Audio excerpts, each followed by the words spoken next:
안녕하십니까. 네, 반갑습니다. 오늘은 계약법 들어갈 차례입니다. 자, 책을 일단 몇 페이지를 피시면 되냐면요. 계약 총론서부터 482페이지 피시면 되겠습니다.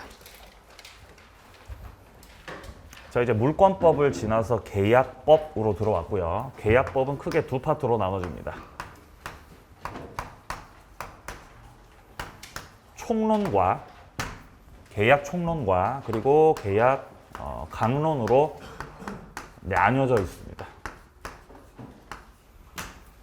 자, 당연히 총론의 이름에서 알 수 있듯이 계약 총론은 계약에 대한 이 전반적인 내용들이 다 등장하는 파트죠. 자, 일단 출제되는 그 경향들 482페이지 밑에 쪽에 표를 좀 보시면은 자, 계약의 총설이라고 된 부분에서 일단 첫 번째로 나오는 게 계약의 종류입니다. 계약 종류. 자, 그리고 두 번째로 계약의 성립. 밑에 쪽 보시면 계약의 효력 나오죠? 여기서 많이 출제돼요. 지금 나오고 있죠? 세문항 출제된다 그러죠. 자, 중간에 동시이행의 항변권, 그리고 위험부담, 제3자를 위한 계약 나오고 있죠? 각각 한 문제씩 출제가 됩니다. 그리고 마지막 계약의 소멸 파트에서는 이 해제라고 하는 이런 개념이 등장을 해요. 자, 그래서 계약 총론에서는 첫 번째로 계약의 종류 읽고 넘어가면 되고요. 두 번째로 계약의 성립. 네, 여기까지는 이제 몸풀기고 여기가 이제 실질적인 출제되는 내용이죠. 세 번째 효력인데 플레임은 쌍무 계약의 효력이에요. 쌍무 계약의 효력. 그리고 이제 마지막 네 번째로 계약 소멸 파트에서 해제라고 하는 걸 다루게 됩니다. 네, 요 내용들을 다루게 돼요. 그리고 이제 총론 파트를 지나서 강론 파트로 들어갔을 때는 여러 가지 계약들 중에서 세 가지를 합니다. 매매, 교환, 임대차 요 세 가지만 하시면 됩니다. 네, 시험 범위가 요것밖에 안 돼요. 자, 그럼 먼저 계약의 종류부터 바로 들어가 보죠. 자, 계약 종류가 시작되는 건 일단 486페이지입니다. 486페이지. 중간에 보시면 02번의 계약의 종류. 보이세요? 예, 계약 종류요.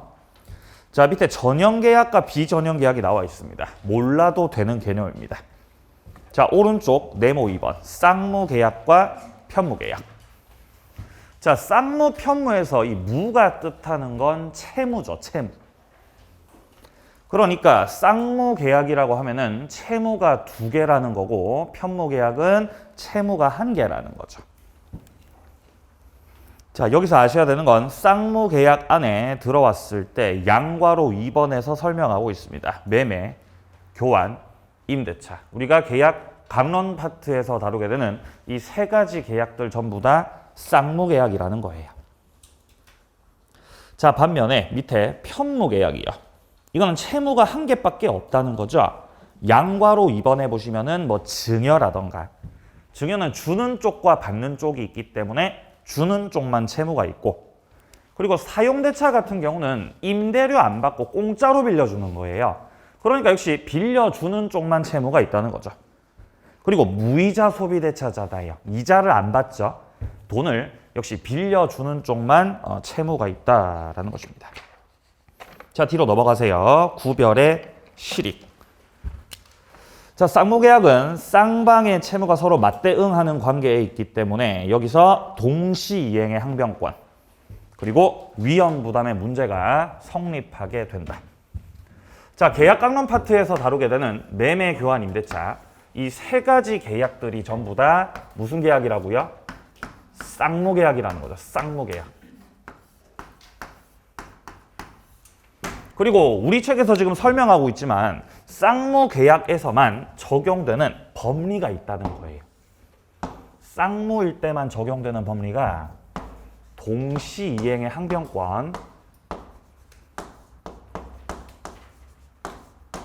그리고 위험 부담의 법리가 여기서만 적용된다는 겁니다.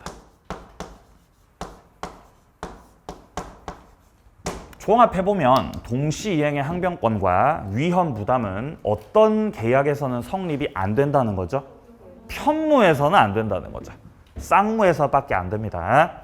자, 나중에 효력 파트 들어가서 한 개씩 뜯어서 볼 겁니다. 자, 다음 계약 종류로 내려가죠. 네모 3번에 유상계약과 무상계약이 있습니다. 자, 유상이라는 건 대가성이 있는 거죠. 뭐 예컨대 매매 계약을 체결했다면 물건을 넘겨받으면서 그에 대한 반대급부로 대금을 지급하죠. 요게 이제 대가성이 있다는 겁니다. 자, 그리고 양과로 지금 3번에서 나오고 있듯이 계약 강론 파트에서 다루게 되는 매매 계약도, 교환 계약도, 임대차 계약도 전부 다 무슨 계약이다? 다 유상이라는 거죠. 자, 매매 교환 임대차는 쌍무 계약이면서도 또한 싹 다 유상 계약들이라는 거예요. 대가성이 있는 것들이다.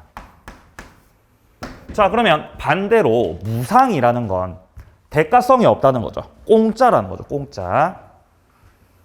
그래서 무상계약의 대표 주자가 지금 양과로 이번에 나오는 증여예요. 증여. 사용대차도 공짜로 빌려주는 거죠. 무상입니다. 자, 밑으로 내려가세요. 3번의 구별 실익. 유상계약과 무상계약을 구별하는 실익은 계약이 유상일 때, 계약이 유상계약일 때 적용되는 법리가 있었으니 그게 바로 매도인의 담보 책임입니다. 그럼 역시 담보 책임의 법리는 어떤 계약에는 적용이 안 된다는 거죠? 무상에서는 안 된다는 거죠. 그렇죠? 자, 이 담보 책임은 다음 주에 만납니다.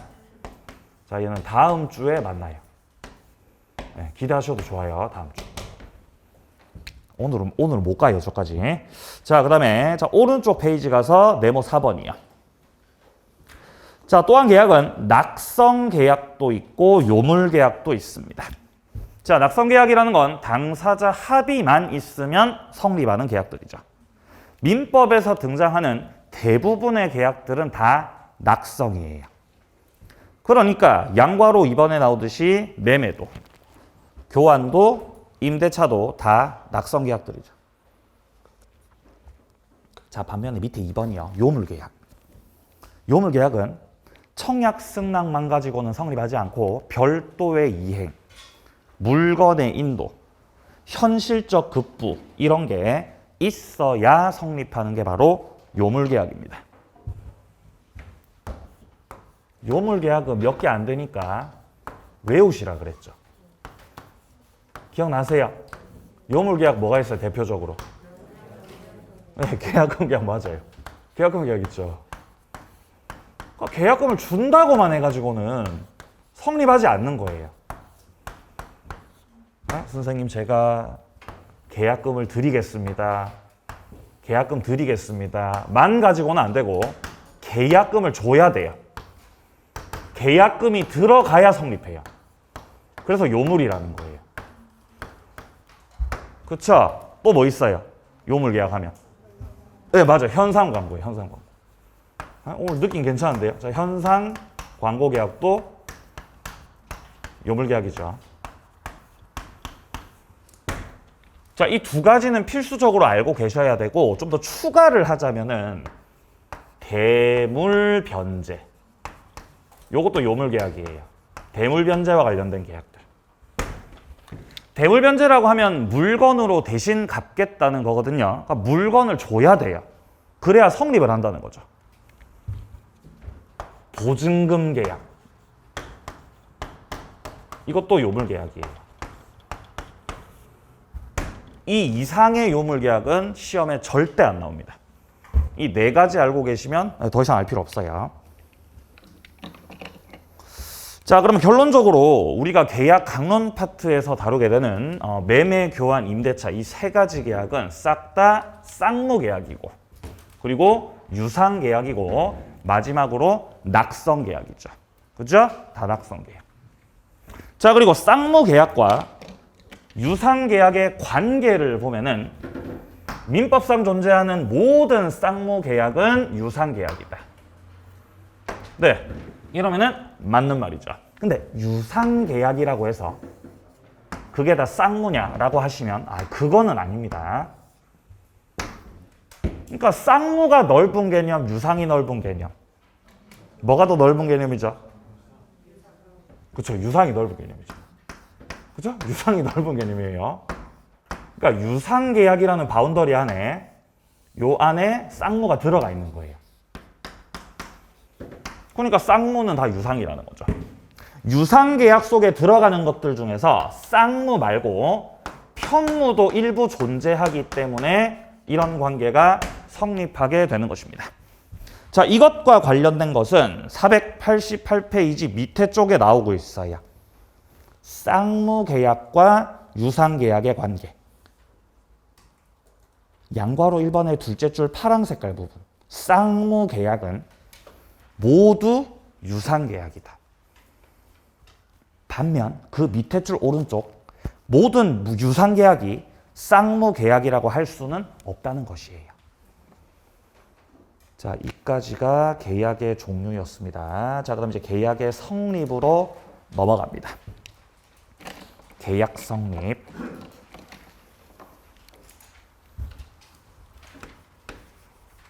일단 계약이 성립된다라는 거는 당사자 간의 청약 승낙의 합치가 있을 때 계약이 성립합니다. 요컨대 갑과 을의 매매라고 하는 계약이 성립하려면은 일단 일방이 타방에게 청약을 해야 돼요. 아파트를 3억 5천에 사시겠습니까?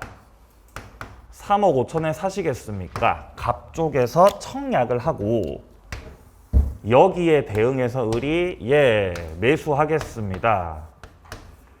3억 5천에 매수하겠습니다. 라고 승낙을 하게 되면은 의사표시 합치가 돼서 계약이 만들어지는 거예요. 여기서 갑이 3억 5천이라고 했고 을도 3억 5천이라고 했기 때문에 이거는 객관적 합치가 이루어진 겁니다. 자, 만약에 을이 3억 5천 너무 비싸요, 선생님. 너무 비싸요, 선생님. 3억 4천. 3억 4천. 이런 식으로 하시면 이런 식으로 변경을 가해서 승낙하면 계약이 돼, 안 돼? 그럼 계약이 안 되는 거예요. 객관적 합치가 돼, 안 돼? 객관적 합치가. 안 된 거거든요. 이런 식으로 변경을 가하거나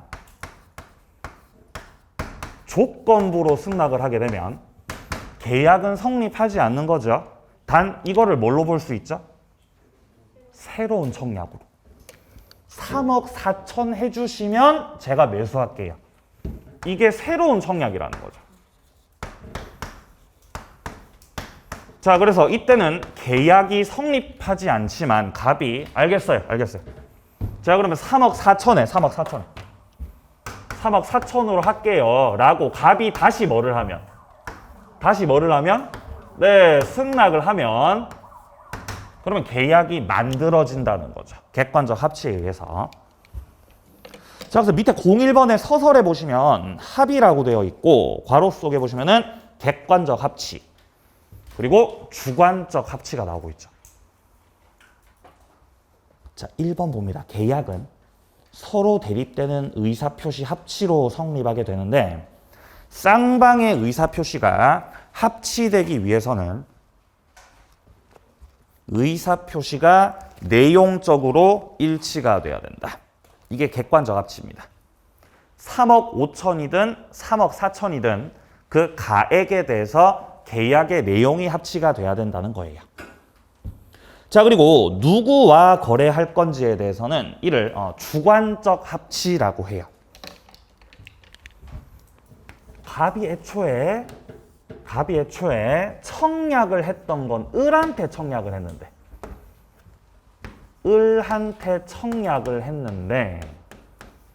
승낙을 을이 갑한테 하는 게 아니라 딴 사람이 와가지고 승낙을 한다고 해서 병이 갑한테 승낙을 한다고 해서 계약은 성립될 수가 없는 거예요. 이건 당사자 합치가 없거든요. 계약이 되려면 병이 승낙해야 돼, 을이 승낙해야 돼. 을이 승낙해야 된다는 거죠. 이게 주관적 합치예요. 그러니까 2번에 나오잖아요. 갑이 아끼던 그림을 을에게 1,000만 원에 팔겠다고 청약했는데 을이 전혀 일면식도 없는 병이 1,000만 원에 사겠다고 했다. 이러면은 주관적 합치가 이루어지지 않았죠. 그러면 계약이 되지 않습니다. 자, 그리고 다시 위쪽으로. 위쪽에 보시면은 계약 성립의 유형이라고 해서 표가 나와 있어요. 이 세 가지가 계약 성립의 모습이에요. 계약 성립의 뭐라고요? 모습이라고요. 모습. 이 세상에 존재하는 모든 계약은 다음에서 열거하고 있는 이 세 가지의 모습에 따라서 만들어집니다. 일단 가장 대표적인 계약 성립의 모습이 청약 승낙에 의한 합치입니다. 이게 첫 번째 계약 성립의 유형. 그리고 두 번째가 교차 청약이고요. 세 번째가 의사 실현이에요. 이 세 가지 중에서 청약 승낙 합치, 여기가 가장 중요한 부분이에요. 자, 그래서 본격적으로 먼저 청약과 승낙의 합치, 그에 대한 내용은 492페이지 여기서부터 나오고 있죠. 설명드릴게요. 자, 계약의 성립 중에서도 청약과 승낙에 의한 합치.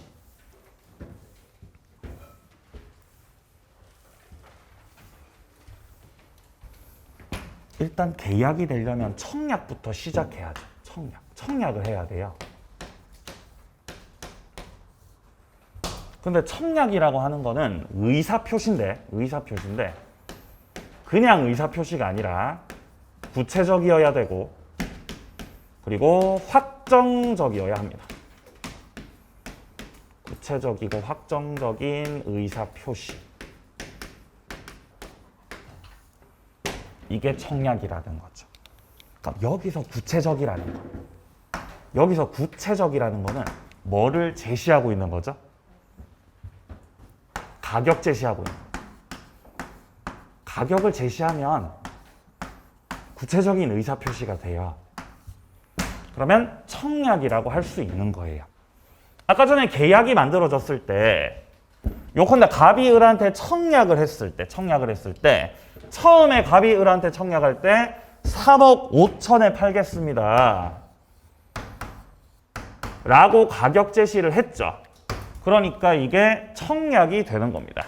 자, 만약에 3억 5천이라고 하지 않고 가격을 제시하고 있지 않다면 이런 건 청약이 아니에요. 청약처럼 보이지만 그 의사표시가 구체적이지 않다면, 그러니까 가격을 제시하고 있지 않다면 이건 청약이 아니라는 거죠. 이런 건 뭐라 그러죠? 청약이 아니라 유인이라고 하죠.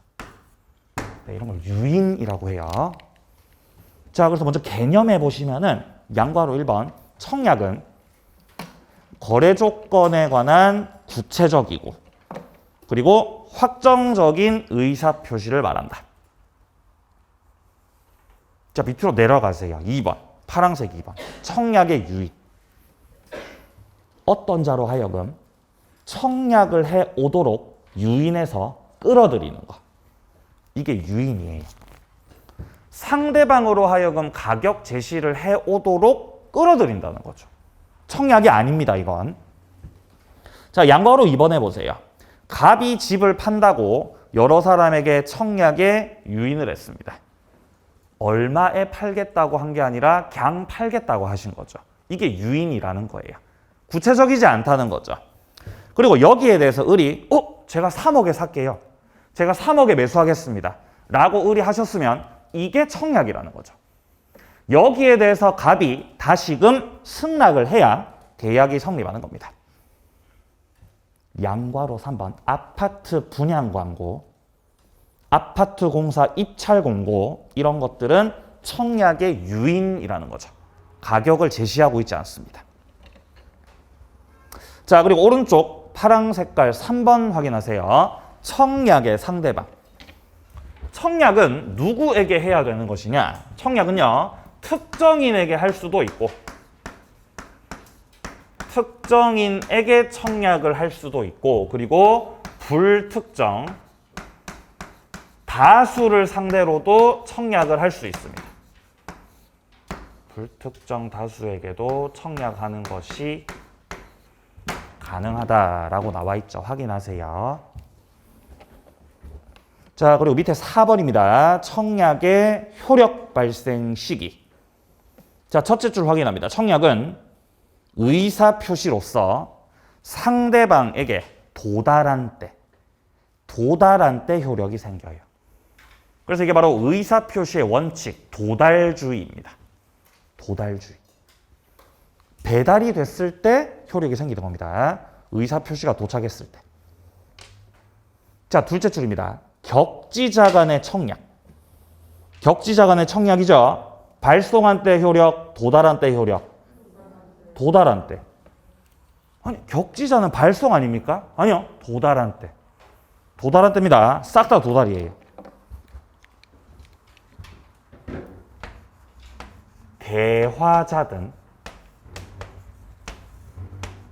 대화자든 아니면은 격지자든 가리지 않아요. 가리지 않고 싹 다 도달주의. 대화자도 도달주의. 격지자도 도달주의죠. 근데 어디서 발송을 받는데요? 격지자 사이에서는 발송 아니었습니까? 그렇죠. 그건 승낙일 때가 그런 건데, 승낙일 때가. 그렇죠. 청약일 때는 둘 다 도달주의라는 겁니다. 도달주의. 자, 밑으로 내려가세요. 5번 청약의 구속력.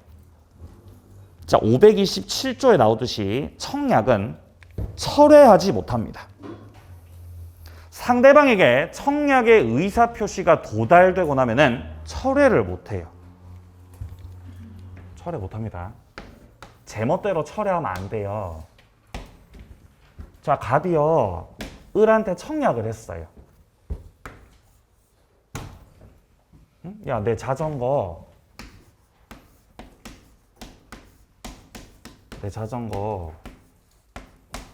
50만 원에 살래? 살래? 라고 청약했어요. 그러면 청약의 의사표시가 발송됐고 그 청약의 의사표시가 을한테 도달이 되죠. 그러면 을이 청약을 받으셨으니까 을은 충분히 고민을 해야 되죠. 그죠? 뭐를 고민해요? 살 건지 말 건지. 살 건지 말 건지 을은 고민하고 있겠죠. 그러니까 을이 고민하고 있을 거기 때문에 갑이 청약했다가 뭐 하면 안 된다고요? 철회하면 안 된다고요. 그럼 그 이후로 청약의 효력이 이렇게 생길 거 아니에요. 청약의 효력이. 근데 갑은 뭐를 못 한다고요? 철회를 못 한다고요. 갑은 철회 못 한다. 철회 못 해요. 어제 밥 먹다가 처남이 저한테 자전거 없냐고 물어보더라고요. 자전거 없냐고. 매형 자전거 없어? 이렇게 물어보더라고요. 왜? 이렇게 하니까 자전거가 필요하대요. 운동을 해야 되겠다고. 그래, 나 200만 원짜리 자전거 있어. 달라고 하더라고요. 나한테 주면 안 돼? 이렇게 하더라고요. 그럼 줘요, 안 줘요? 안 주죠, 안 줘. 왜 줍니까? 그죠? 얘기했죠. 살래 그러면? 50만 원 사라. 청약 그렇게 했죠. 답을 안 하더라고요. 답을 안 해. 그럼 일단 저는 청약을 했잖아요. 저는 청약했죠? 답을 안 하죠. 근데 저는 청약했으니까 철회해 못해. 철회 못 한다고요. 그럼 예를 들어 한 10년 뒤에 처남이 찾아와가지고 살게. 50만 원에 살게. 라고 승낙하면은 계약이 만들어지는 겁니까? 어떻습니까? 10년 뒤에 찾아와가지고 내가 살게. 자전거 빨리 내놓으라고. 그러면 채무 불이행 되는 거예요? 그게 아니라는 거죠. 청약의 효력이 그러면 언제까지냐는 거죠. 이걸 승낙 기간이라 그래요. 언제까지가 청약의 효력이 있는 겁니까? 이게 승낙 기간이에요. 처음에 청약을 할 때요. 처음에 청약을 할 때, 야, 3월 30일까지 답해라. 시간 없으니까 3월 30일까지 답을 해. 이렇게 청약을 했으면 그 청약의 효력은 며칠까지 있는 거? 3월 30일에 맞아요. 3월 30일. 그러니까 계약이 되려면 3월 30일까지 을이 승낙을 해야 계약이 만들어진다는 거예요. 그러니까 요 날짜까지는 철회하면 돼, 안 돼? 철회하면 안 된다는 거죠. 을이 고민할 시간 주라는 거예요. 그럼 이 기간이 지나고 나면 3월 30일이 지나고 나면은 청약의 효력은 끝나는 거예요. 그럼 을이 나중에 승낙을 해도 계약이 안 된다는 거죠. 근데 문제가 있어요. 이런 승낙 기간을 정하지 않았을 때. 청약을 할 때 승낙 기간을 정하지 않았어요. 그럼 도대체 언제까지 청약의 효력이 있는 겁니까? 뭐 영원한 겁니까? 의문을 가질 수 있죠. 자, 그때를 대비해서 법에서 정해놨어요. 528조. 승낙의 기간을 정한 계약 청약. 기간을 정했습니다. 이때는 그 정했던 그 기간, 정한 그 기간 내로 승낙 통지를 받지 못했을 때 효력을 잃게 된다. 3월 30일로 정했기 때문에 3월 30일까지만 청약의 효력이 있는 거예요. 근데 문제는 밑에 529조. 승낙의 기간을 정하지 않은 계약 청약. 기간 정했어, 안 정했어? 기간 안 정했어요. 그럼 언제까지 효력이 있다? 상당한 기간이다라고 돼 있죠. 그러니까 기간을 안 정하면 언제까지 청약 효력이 있다고요? 상당한 기간이요. 상당한 기간이에요. 그럼 상당한 기간이 며칠인데요, 상당 기간이? 며칠이죠? 모르죠. 알 수 없죠. 몰라도 돼요. 몰라도 된다고요. 시험에 출제될 때 상당 기간으로 출제돼요. 조문에서 나오는 그대로 출제가 된다고요. 그러니까 우리가 기억해야 되는 건 상당 기간이라는 표현. 상당 기간이 며칠인지 몰라도 된다고요. 안 나옵니다, 시험에. 통상적으로는 한 3개월 정도예요. 판례를 보면 통상 한 3개월 정도입니다. 근데 그거는 이제 법 해석을 어떻게 하느냐에 따라 사안 따라 달라질 수 있기 때문에 시험에서 나올 수 없죠. 시험에는 그냥 상당 기간으로 출제가 됩니다. 자, 뒤로 넘기세요. 자, 조문이 다시 한 번 더 반복이 되고 있습니다. 494페이지에서 위쪽에 양괄호 3번 청약의 존속기간. 동그라미 1번은 승낙기간을 정했을 때죠. 승낙의 기간을 정한 계약 청약은 청약자가 그 기간 내로 승낙 통지를 받지 못했을 때 효력을 잃는다. 밑에 줄 보세요. 청약자가 부동산 매수할 의향이 있으시면 편지를 받는 즉시 전화할 것을 요청했어요. 근데 상대편이 아무 연락이 없다가 1년 8개월 지나서 나 살게요 라고 하면서 매매대금 공탁했다는 거죠. 이런 매매가 돼, 안 돼? 안 된다고. 기간 지났다는 거죠. 자, 내려가세요. 동그라미 2번 승낙기간을 정하지 않았을 때 기억해야 되는 표현은 상당한 기간입니다. 자, 이까지가 청약이었고요. 다음 이제 승낙으로 갑니다.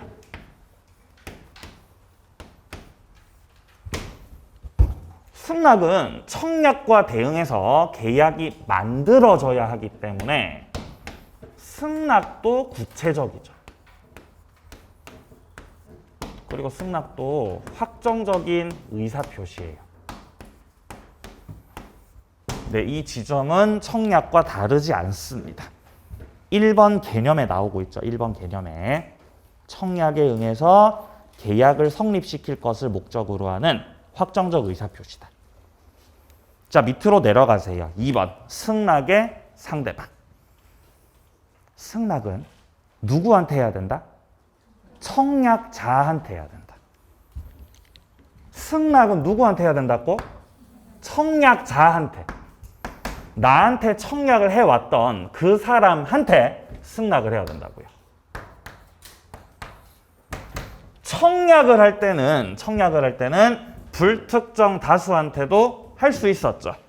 근데 승낙 같은 경우는 불특정 다수 안 됩니다. 승낙은 청약자에게 하는 거예요.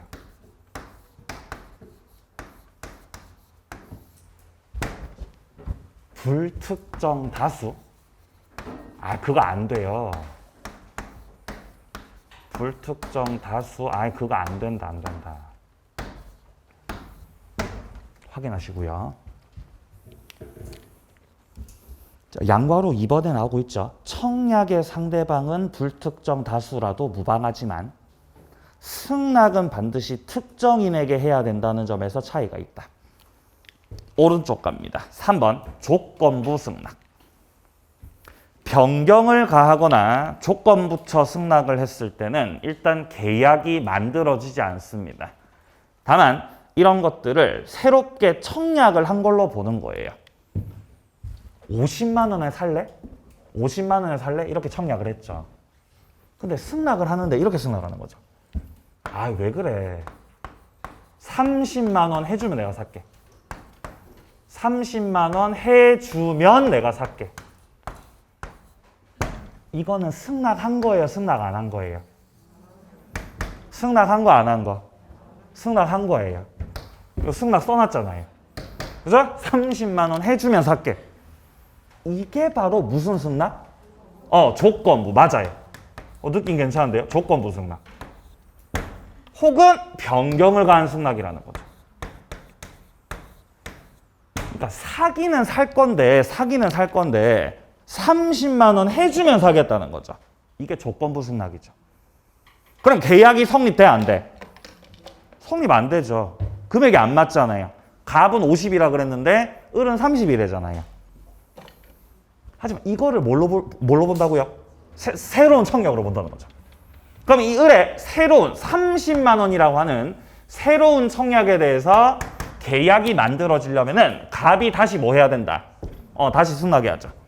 30만 원에 팔 거라고 갑이 다시금 승낙을 해야 계약이 만들어진다는 거죠. 자, 밑으로 내려가세요. 양과로 3번입니다. 승낙자가 기간 내로 회답하지 않았을 때입니다. 답을 하라 그랬는데 답을 안 하면 이거 어떻게 되느냐? 첫째 줄 보세요. 청약자가 일정 기간 내로 회답이 없으면 계약이 성립한 것으로 간주하겠다라고 하면서 청약을 했어요.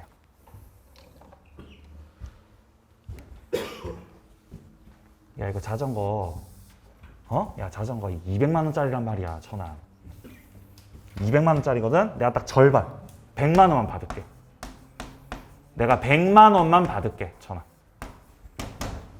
살 거야? 이게 청약을 했어요.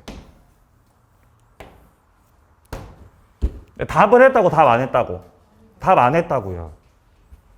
근데 이때 이랬던 거죠. 야, 100만 원에 팔게. 근데 너 지금 오늘 내로 네가 답을 안 하잖아? 오늘 내로 답 안 하면 사는 걸로 간주할게. 오늘 내로 답 안 하면 100만 원에 매수하는 걸로 내가 간주할게. 이런 거 효력 있어요, 없어요? 효력 없는 거예요. 효력이 없다는 거죠. 효력이 없다. 자, 둘째 줄 보세요. 승낙자가 아무 답변 없이 그 기간이 지나버렸을 때 계약은 성립하느냐? 이는 청약자 일방적 의사표시일 뿐이다. 상대방을 구속하지 않는다.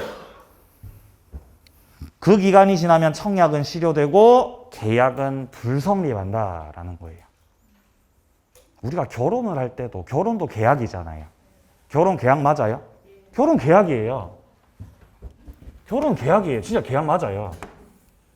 야, 결혼하자. 결혼하자 할 때 그걸 뭐라 그래요? 청혼이라고 하죠. 그죠? 결혼하자, 결혼. 여기에 대해서 승낙을 하면, 오케이. 오케이 하면은 이제 계약이 되는 거예요. 그죠? 계약이 되는 거죠. 근데 제 친구 중에 좀 결혼에 미친 놈이 있어요. 결혼에 미친 놈. 미쳤어요, 미친. 이거 쓰면 안 될 것 같은데. 그러니까 맨날 만날 때마다 결혼하고 싶다, 외롭다, 그런 얘기를 맨날 하는 친구가 있거든요. 그러니까 뭐 얘한테도 결혼하자 그러고 또 다른 애한테 가서 또 결혼하자 그러고 보는 사람마다 그냥 다 결혼하자고. 물론 한꺼번에 하진 않겠죠. 순서대로 이렇게. 너무 답답하니까. 걔가 그러더라고요. 야, 내가 마지막으로 지금 만나고 있는 얘한테 결혼하자고. 내 청혼을 할 거라는 거죠. 마지막이다, 이제. 이 끝이다, 이제. 근데 얘가 너무 답답하니까 이렇게 청약을 하면서 너 답 안 하면, 너 오늘 내로 답 안 하면 결혼하는 걸로 간주할게, 내가. 이런 거 효력 있다, 효력 없다? 효력 없다고. 대답을 할 의무가 있습니까? 대답할 의무 없습니다. 회답할 의무가 전혀 없다는 거죠.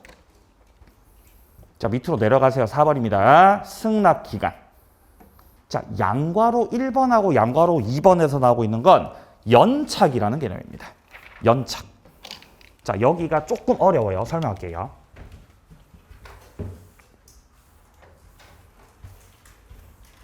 자, 지금부터 제가 설명드리는 것들은 다 격지자들입니다. 뭐라고요? 격지자. 대화자가 아니고 격지자. 그러니까 의사표시를 말로 한다, 의사표시 편지로 한다. 편지. 우편으로.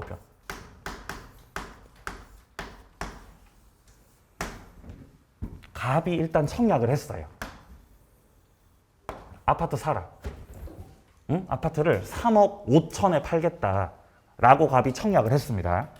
그리고 그 청약의 의사표시가 을한테 도달이 된 거죠. 이때 갑이 이랬어요. 야, 10월 30일까지. 10월 30일까지 답을 해라 라고 갑이 청약했어요. 그러면 청약의 효력은 며칠까지 있는 거? 10월 30일. 이게 승낙 기간이죠. 자, 먼저 첫 번째 케이스. 을이 승낙을 했다. 그러면 을이 갑한테 승낙을 발송하고, 왜냐면 지금 편지로 하는 거니까. 자, 승낙을 발송하고 그 편지가, 그 승낙서가 갑한테 도달되는 때가 다르겠죠. 을이 3억 5천에 매수하겠다고 승낙을 발송한 때가 10월 20일이었어요. 그리고 그 의사표시가 갑한테 도달된 것이 10월 22일이었습니다. 그럼 계약이 성립돼, 안 돼? 계약이 성립되는 거죠. 30일 안짝으로 들어왔기 때문에 계약은 성립하는 겁니다. 이게 첫 번째 케이스. 기간 내로 승낙이 도달됐으니까 계약은 성립한다. 자, 근데 두 번째 케이스. 을이 승낙을 발송했던 게, 승낙을 발송했던 것이 좀 여유롭게 발송을 하지 않고 10월 29일에 발송했던 거예요. 전날에 발송을 했던 거예요. 그래서 그 승낙이 갑한테 도달된 것이 11월이 돼서, 그 승낙이 갑한테 도달된 것이 11월 1일자로 도달돼 버린 거예요. 이러면 승낙 기간 내로 도착이 됐어, 안 됐어? 도착이 안 됐잖아요. 이런 걸 무슨 승낙이라고 한다? 연착된 승낙이라고 해요. 그러면 연착이 됐으니까 계약이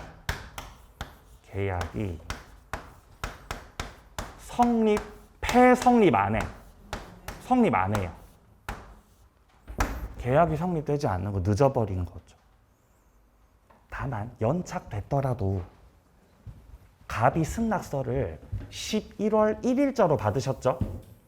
그럼 일단 계약은 성립하지 않지만 이거를 역시 새로운 청약으로 볼 수 있습니다. 그래서 갑이 다시금 승낙을 하면 계약이 만들어질 수 있는 겁니다. 이 사례도. 다음 세 번째. 자, 세 번째 같은 경우는요. 을이 승낙을 발송한 것이 10월 20일이에요.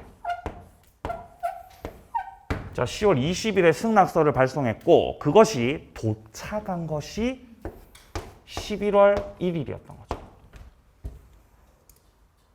이것도 연착된 승낙이죠.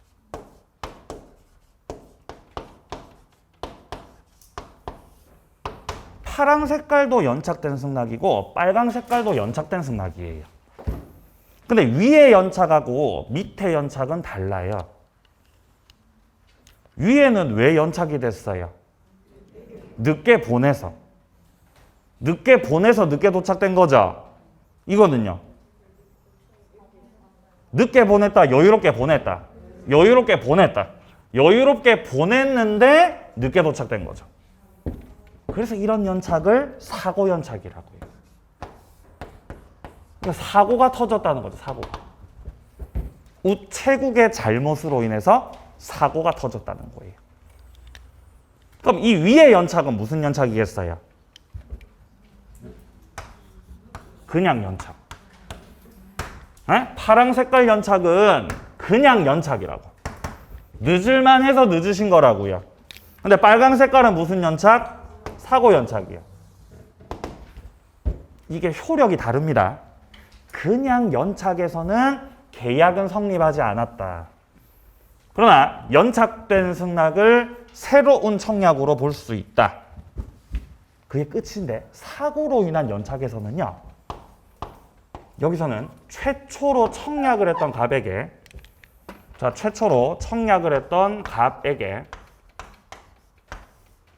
의무가 생겨요. 갑에게 연착에 통지를 할 의무가 생겨요. 을은 여유롭게 편지를 보낸 상황이기 때문에 을은 계약이 만들어질 거라고 기대하고 있거든요. 계약이 됐을 거라고 을이 기대를 하고 준비를 하고 있을 거기 때문에 갑이 뭐를 해줘야 된다는 거예요? 늦었어 라고 통지를 해줘야 된다고요. 갑한테 통지의 의무가 있다는 겁니다. 늦었다고 알려줘야 돼요. 그러면 연착 통지 의무가 있는데 갑이 연착의 통지를 할 수도 있고 혹은 연착의 통지를 하지 않을 때도 있겠죠. 한 경우와 하지 않은 경우가 효력이 다릅니다. 자, 책에서 확인해 보죠. 자, 일단 494페이지에서요.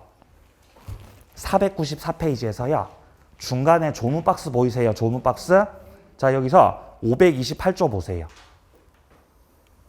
2항 봅니다. 2항. 승낙의 통지가 전항의 기간 후에 도달하는 경우. 자, 기간 후 도달됐으니까 이건 연착된 승낙을 말하는 거죠. 근데 그게 보통은 그 기간 내로 도달할 수 있는 발송이었다. 그러니까 사고가 터지지 않았다면 보통이라면 그 기간 내로 도달할 수 있는 발송이었다는 거죠. 근데 연착이 됐다는 거예요. 그러니까 여기서 말하고 있는 거는 사고로 인한 연착을 말하고 있는 거죠. 이때는 청약자가 지체 없이 상대방에게 연착 통지를 해야 됩니다. 연착 통지해줘라. 혹은 뒷문장, 도달 전에 지연의 통지를 발송해도 됩니다. 연착 통지를 하든 지연 통지를 하든 통지를 해줘야 돼요. 늦었다고. 그리고 사망이에요. 청약자가 전항에 통지를 하지 않았을 때 그때 승낙 통지는 연착되지 않은 걸로 본다. 연착에 통지를 하지 않았을 때는 연착이 된 걸로 본다고요? 연착되지 않은 걸로 본다고요? 연착되지 않은 걸로 본다고요. 그럼 늦은 거다, 안 늦은 거다? 안 늦은 거다. 그럼 계약이 뭐가 되겠어요? 성립해요. 맞아요. 계약이 성립하는 거예요. 이거 말하는 거예요. 지금 조문에서 말하는. 계약은 성립한다. 자, 반대로 갑이 연착 통지를 했으면 그때는 연착이 된 걸로 보죠. 연착된 걸로.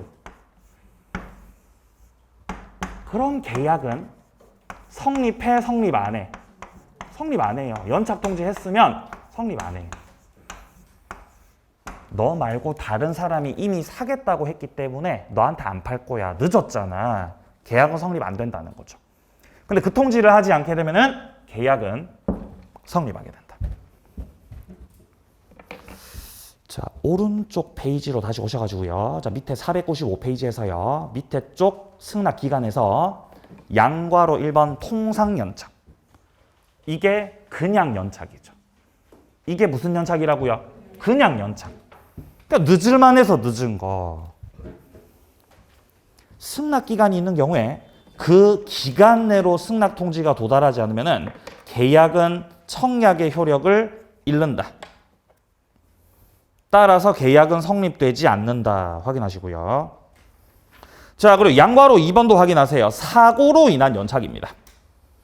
승낙자가 기간을 충분히 두고 발송했는데 사고로 연착됐다는 거죠. 그때는 어떻게 처리합니까? 뒷페이지에 나옵니다. 자, 심화학습 확인하세요. 자, 첫 번째 칸과 두 번째 칸이 있는데 먼저 첫 번째 칸입니다. 통상적 연착입니다. 승낙 기간이 10월 말인데 10월 29일에 승낙 통지 발송했어요. 그럼 늦을만 해서 늦은 거예요. 통상적 연착. 계약은 성립하지 않는다. 밑에 칸 사고로 인한 연착. 승낙 기간이 10월 말까지인데 10월 20일에 발송하셨거든요. 근데 사고가 터져서 10월 2일에 도달된대요. 사고 연착. 오른쪽 칸 청약자는 지체 없이 연착 통지해야 된다. 밑에 줄 청약자가 연착 통지를 하지 않으면 연착된 승낙이라도 연착되지 않은 걸로 간주가 된다. 그러면 결국 계약은 어떻게 된다?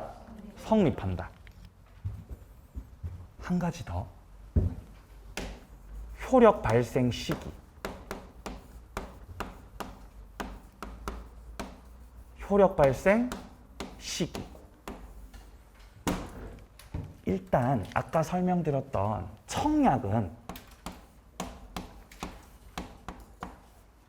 청약에서는요. 당사자가 대화자이든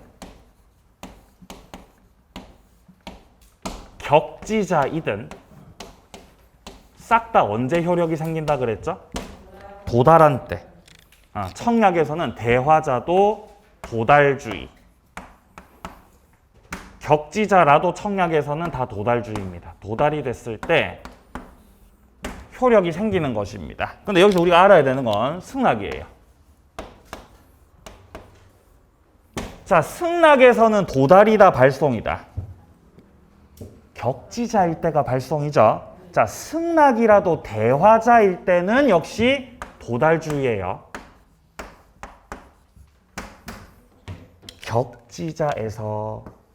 격지자에서 승낙일 때가 이때가 발송주의라는 거죠. 이때가 예외적 발신주의라는 거예요. 여기가 특이하니까 여기서 출제하죠.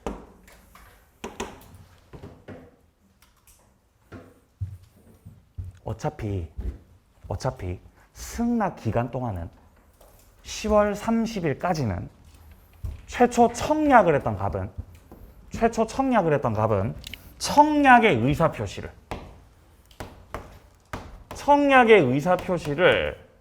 철회를 해, 철회 못해? 철회 못한다 그랬어요. 철회하지 못한다. 이걸 청약의 구속력이라고 그랬습니다. 구속력.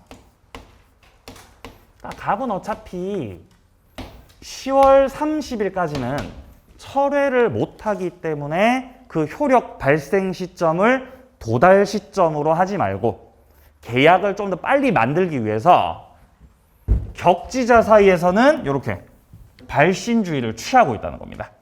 이에 따라서 먼저 1번 케이스에서 10월 20일에 승낙 발송했고 10월 22일자로 승낙이 도달됐으니까 계약은 성립하는 거죠. 근데 성립이 되는 그 시기, 효력이 만들어지는 시기는 승낙을 도달한 때 승낙이 발송된 때, 요때 계약이 성립하는 거예요. 10월 20일자로. 22일이 아니라는 거예요. 그럼 두 번째 케이스에서는 연착이 됐으니까 계약이 성립하지 않고요. 이 두 번째는. 그럼 세 번째 케이스에서는 10월 20일에 승낙 발송했고 11월 1일자로 연착이 됐는데 이건 사고 연착이었죠. 근데 여기서 갑이 연착 통지 의무를 이행하지 않았을 때 이때는 연착되지 않은 걸로 간주가 되기 때문에 계약이 성립한다 그랬잖아요. 이때 며칠자로 계약이 성립한다? 이때예요. 10월 20일. 승낙을 뭐 했을 때? 승낙을 발송했을 때. 요 날짜를 기준으로 해서 계약이 성립된다는 것이에요. 그래서 밑에 네모 3번에 격지자 간 계약 성립 시기 나오죠? 여기서 밑에 칸에 보시면 531조가 나와 있어요. 격지자 간의 계약은 승낙의 통지를 뭐 한 때 성립한다고? 발송한 때 성립한다고요. 격승발이에요. 격승발. 밑에 내용은 보실 필요 없어요. 무슨 뭐 견해 대립 나와 있는데 절대 시험 보지 마세요. 보지 마세요. 조문만 하시면 돼요. 격지자 간의 계약은 승낙 통지 발송한 때. 자, 여기까지가 청약과 승낙이었습니다. 자, 다음 오른쪽 가서 기타 방법 계약 성립 보죠. 의사 실현 조문 확인하세요. 532조. 청약자 의사 표시나 관습에 의해서 승낙 통지가 필요하지 아니한 경우에 계약은 승낙의 의사 표시로 인정되는 그런 사실이 있는 때 명시적으로 의사 표시하지 않았더라도 그런 사실이 인정되면은 계약은 만들어지는 거죠.